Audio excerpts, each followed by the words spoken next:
Hello, Oakwood artist. It is Wednesday, September 2nd, 2020. It's our 91st day of making art together. Welcome back. Hope you're having a fantastic week. It's halfway to the weekend already. It's going by quickly.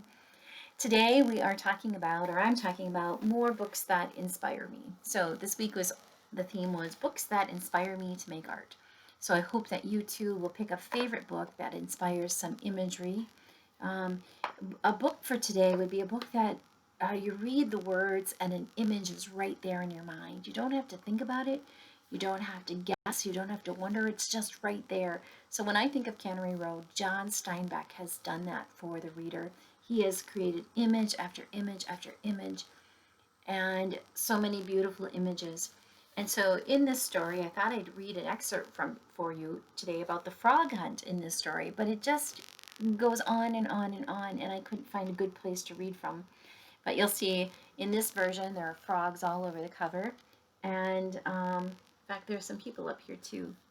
This version of Steinbeck's work is done in this brown cover and with illustrations like that. So on this frog hunt, there's Mac and the boys, and Mac and the boys are kind of irritants on the town of Cannery Row. And they hang out and they do odd jobs and they have nothing and they get by with nothing, but they love to drink. They live in a flop house or an old shed they've converted to be a house for them. And eventually, I think they're going to burn it down by mistake. They pile a lot of mattresses in there and the doors are kind of blocked. And I think there is a wood stove burning, and it just does not, and they fall asleep all the time and with things cooking. So I'm not sure what led to that fire. It's been a few years since I've read this, a lot of years since I've read this, but there are images in this book that really stand out to me. So this frog hunt goes on and on. So they've got this friend in town named Doc, and he's a marine biologist, and Doc does not want much to do with these guys. So sometimes they'll help him go searching for marine biology and wade pools, and so they've offered to go on a frog hunt for him. Can't remember if he's going to pay them or if this is a gift to him or whatever. But what happens on the first night of the frog hunt is they basically sleep the day away. They've gone out early. They sleep the day away. They cook. They eat. They're probably drunk. And they decide what would be a better idea is to throw a party for Doc. Throw a party because he's such a nice guy and does so much for others. So they think, oh, we're going to throw a party for Doc, but we're going to throw it at his house when he's gone. And so eventually they do go finding frogs. And then what they decide to do is they don't have money to throw this party for Doc. So they take them to Lee Chong, who is the grocer, and they want to sell them to him. And I think it's $25 for a bucket of frogs, which sounds a lot for 1930, but I don't know. So he says no, but then they convince him, they're reminding him, it's all for Doc, it's for Doc, do this for Doc. And anyways, when Doc gets back from his latest trip, he's going to buy these frogs from you anyways. So these guys always got an angle they're working on. So they sell Lee the frogs and they go about setting this party. So today I was going to draw some frogs, and I can't always draw an image just from memory. It's not going to, or just from my imagination, I should say. It's not going to come out right. So I pulled some images of frogs. I've got a card here with frogs all over it. And then I've got this to work from. So when I think of this particular image I'm thinking of these guys with their flashlights and stepping into the water. So I am just going to not show their faces, because when I think of these guys, Mac and the boys, they all blend together for me. When I think about them too, they remind me of kind of like frogs sloshing through that water. I'm not going to do a good job with the water, so I'm just going to make the water really stylized, splashing up here. And then I'm going to try to make a big frog in the foreground hopping away. Now this is an image that I thought about a lot because I've read this story a number of times, and I love this story so much that I can't think of these guys without thinking about this frog hunt. So if I were going to do this, and I will do it, I'm going to take some time with this. For today's purpose, I'm just going to get the image started, and I'm going to go back into it because you're probably thinking, what on earth? This is not looking, yeah, it's not looking anything like I want it to look.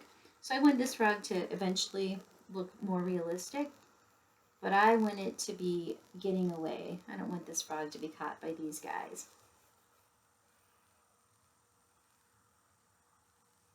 And when I think of this story, boy, oh boy, this is rough today. When I think of this story, I think of hundreds and thousands, maybe thousands of frogs hopping away from Mac and the boys, getting far, far from them. And of course, a few of them getting caught, but that many got away.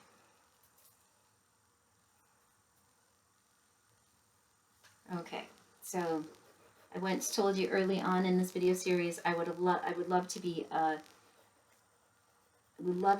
children's book illustrator. I think I've got a lot of practice to do because this illustration is not going so good.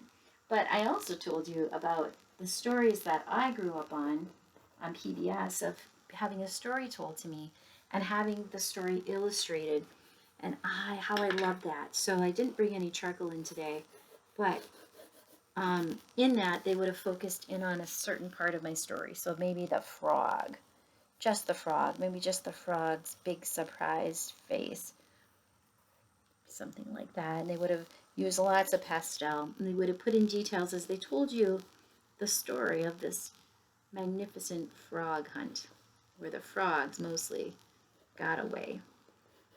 So today it's a very, very rough illustration, but it's a start. Now, I also don't want to waste my paper here, so I'm just using this as a rough draft, but I am going to come back to, I'm actually going to look at how would someone's knee bend if they were getting in the water. There's probably going to be some foreshortening. Probably would not look like this at all. This leg would be way back. This leg would be way forward, would look very big. But it's just a start. So there's one of the boys going after this frog. So that's the beginning of my illustration. Okay, and then I would put other frogs in too, so that there's a little bit of that sense of chaos, because it was very chaotic when they jumped in the water to get those frogs. These frogs are pretty peaceful, but these frogs are jumping all over the place. There are frog legs every direction, and I like that. So maybe I would put in some darker, smaller frogs. In fact, I'll try to do it here, going in every direction, because I think that they were caught by surprise, and they're gonna try to escape and go any direction they can. And this one is far worse. You know, I say that all the time. Don't draw with things over your shoulder, to your side. Put that in front of you. And now I can see, wow, that's, oh, but maybe I kind of like that. It looks like the frog is upside down. I like that. I'm seeing that the mostly sometimes when we change our art, move our art around, we see it in a whole new light. And now I'm seeing the belly of the frog, and I like that. So, boy, okay, that gives me some hope for this, that I can try things a little bit differently. This frog is running for his life here, literally running for his life. So I like that I looked at it a different way, and then I got a different frog here than I would have had I kept drawing it like this. I got a frog now jumping up and away, and I'm seeing his belly. I don't know what his belly would look like underneath, but, and his leg would certainly be a little bit longer. Okay, so I'm going to keep going with that. I'm going to see what kind of illustration I can create and bring back in the next couple of days. I think I'll try to work on it later this evening, and I will bring it back on Friday and see what I've created. Okay? So I hope that you too will think of a book, grab a book off your shelf, or think of a book you've read throughout time, and create even the smallest image of something that inspired you from that book. Okay? Have a wonderful day. Happy art making. I will see you back here tomorrow at 11. Thank you.